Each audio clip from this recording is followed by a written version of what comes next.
Assalamualaikum warahmatullahi wabarakatuh. Selamat berjumpa para mahasiswa sekalian dalam perkuliahan daring kita untuk yang ketiga ini. Materi kita yang ketiga ini berbicara tentang akhlak ini. Kelanjutannya adalah ciri-ciri akhlak dalam Islam. Ya. Ini kita sudah lebih spesifik lagi sudah.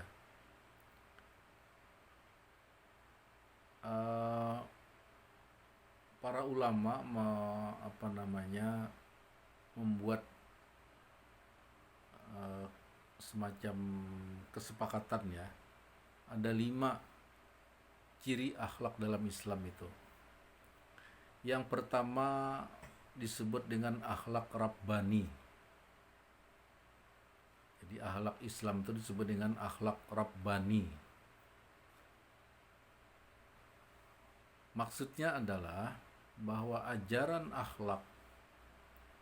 pelajaran akhlak yang diajarkan di dalam agama Islam itu harus bersumber dari wahyu Allah yang terhimpun baik di dalam Al-Quran dan As-Sunnah.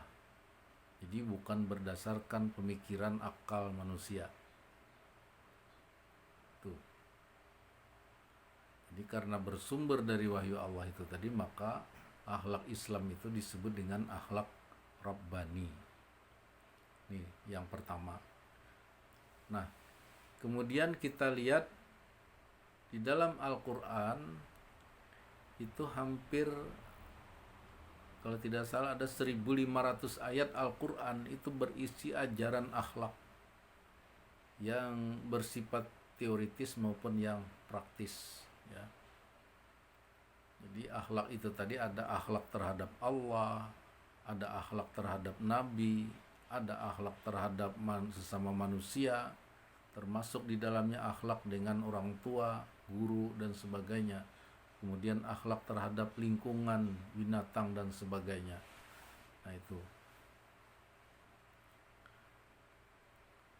Jadi yang pertama namanya akhlak Rabbani. Kemudian yang kedua, akhlak Islam itu bersifat manusiawi. Ya. Sifat manusiawi. Nah, karena dalam ajaran akhlak Islam itu diperuntukkan bagi manusia yang merindukan kebahagiaan yang hakiki, bukan kebahagiaan semu dan sesaat. Jadi akhlak Islam adalah akhlak yang benar-benar memiliki eksistensi manusia sebagai makhluk terhormat sesuai dengan fitrahnya. Ya, itu maksudnya manusiawi.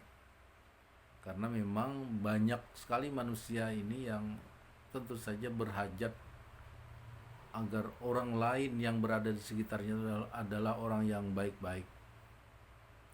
Nah, kita bisa merasakan misalnya tapi ini mudahan jangan terjadi ya. Dalam lingkungan di mana kita tinggal itu kita akan menjadi resah apabila salah satu anggota dalam komplek perumahan kita itu ada orang yang mohon maaf tadi berprofesi maling. Walaupun dia tidak mencuri sebenarnya, tapi karena dia bolak-balik keluar masuk penjara, sehingga kita menjadi khawatir dengan kehadiran dia. Nah, ini namanya manusiawi kan? Oke. Lanjut. Yang ketiga, akhlak Islam itu bersifat universal. Universal ini menyangkut banyak hal, baik menyangkut hubungan dengan Allah maupun hubungan dengan manusia di lingkungan sekitarnya. Nah, maka nilai akhlak baik atau buruk itu berlaku di seluruh dunia. Nah, cuma mungkin karena bahasa kita aja yang berbeda, tapi sebutannya itu sebenarnya sama ya. Yang namanya akhlak buruk ya sama di mana-mana buruk. Ya, jadi tidak bisa disembunyikan kalau akhlak ini seluruh dunia berlaku tanpa kecuali ya. Nah, kemudian yang keempat, akhlak Islam itu adalah akhlak yang bersifat keseimbangan. Nah, dalam hal ini manusia itu memiliki unsur. Setiap kita manusia ini ada dua unsur ya. Yang pertama adalah unsur rohania, yang kedua adalah unsur jasmani.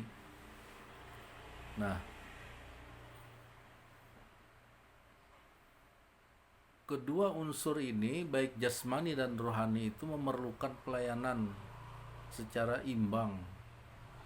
Jadi jangan rohaninya saja yang dipenuhi, jasmaninya juga. Atau sebaliknya, jangan sampai jasmani melulu yang dituruti, rohani kosong, jangan. Ya. Nah, dalam hal ini misalnya ketika seseorang dalam keadaan lapar, ya, maka akhlak Islam dalam hal ini akan berusaha untuk memenuhi kedua aspek itu secara seimbang. Yang pertama, dia harus mencari jenis makanan yang bisa mengenyangkan dan tidak membahayakan tubuh. Itu pemenuhan secara jasmania. Nah, belum cukup itu.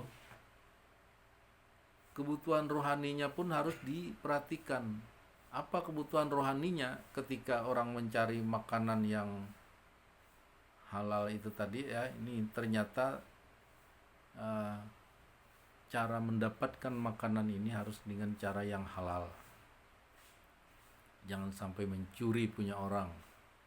Nah, ini namanya apabila ini bisa dilakukan, berarti kita sudah melakukan akhlak ya secara seimbang, jasmani dan rohani.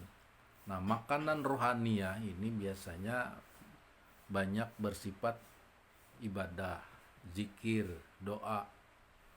Itu biasanya makanannya. Tapi kalau yang jasmani itu makan nasi, bubur, kue dan sebagainya. Ya, jadi ini. Kemudian olahraga. Nah, mohon maaf, ini banyak sekali masyarakat kita ini yang kebablasan ya. Ketika bulan Ramadan misalnya, ini untuk yang tinggal di kota ya, sering kita melihat itu ada sekelompok orang yang pada saat yang sama dengan orang melaksanakan sholat tarawih, ternyata dia pergi ke tempat main futsal malam hari dengan alasan sholat tarawih itu hanya sholat sunnah saja. Jadi mengutamakan kebugaran tubuh, tapi meninggalkan sesuatu yang sunnahnya yang langka, hanya setahun sekali ada. Tidak ada salat tarawih di luar Ramadan itu. Yang ada salat tahajud atau salat malam. Ya, ini sangat disayangkan. Nah, seperti itu. Ini maksudnya keseimbangan. Jangan sampai berat sebelah. Nah, kemudian yang kelima, akhlak Islam ini adalah akhlak yang realistis. Jadi akhlak ini sangat memperhatikan kenyataan hidup. Jadi setiap manusia itu pasti memiliki kelemahan. Nah, dengan kelemahan tersebut manusia sangat mungkin bisa melakukan kesalahan atau pelanggaran atas ketentuan Allah. Oleh karena itu akhlak Islam memberi kesempatan pada manusia untuk memperbaiki kesalahan di masa lalu dan berjanji tidak akan mengulang kesalahan yang sama di masa yang akan datang, yang kita kenal dengan istilah taubat. Nah, jadi bertaubat ini minta ampun atas kesalahan yang telah lalu karena kelemahan kita. Bahkan dalam keadaan terpaksa atau darurat, sesuatu yang diharamkan itu bisa jadi halal. Misalnya kita dalam keadaan lapar yang sangat luar biasa, kalau tidak makan bisa membahayakan jiwa raga kita. Tapi yang ada makanan cuman daging babi. Nah, dalam keadaan seperti itu kita masih dibolehkan untuk makan yang haram ini cuman secukupnya saja. hanya sekedar apa namanya, menahan lapar. Jangan makan sekenyang-kenyangnya, mentang-mentang dibolehkan ya. Jadi harus realistis lah. Namanya darurat ya tidak mungkin lah sempurna seperti yang tidak darurat. Makan 4 sehat 5 sempurna misalnya ya, jadi tidak mungkin. Darurat hanya keperluan yang sangat ya, tidak ada pilihan lain ya. Nah seperti itu. Nah inilah akhlak yang ciri khas akhlak Islam ya, yang apa namanya, yang harus kita ketahui ya, karena ini sudah lebih spesifik lagi, karena ini sudah mengarah kepada ciri akhlak Islam. Demikian untuk pertemuan hari ini. Atas perhatian Bapak ucapkan terima kasih, dan untuk absennya silakan diisi di kolom komentar. Assalamualaikum warahmatullahi wabarakatuh.